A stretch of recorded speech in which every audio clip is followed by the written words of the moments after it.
القارعة ما القارعة وما أدراك ما القارعة القارعة ما القارعة وما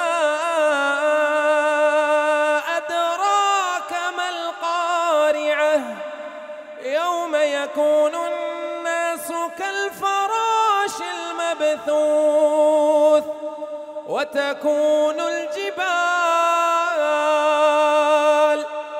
وتكون الجبال كالعهن المنفوش فأما من ثقلت موازينه فهو في عيشة راضية وأما من خفت موازينه فأمه هاوية وما أدراك ما هي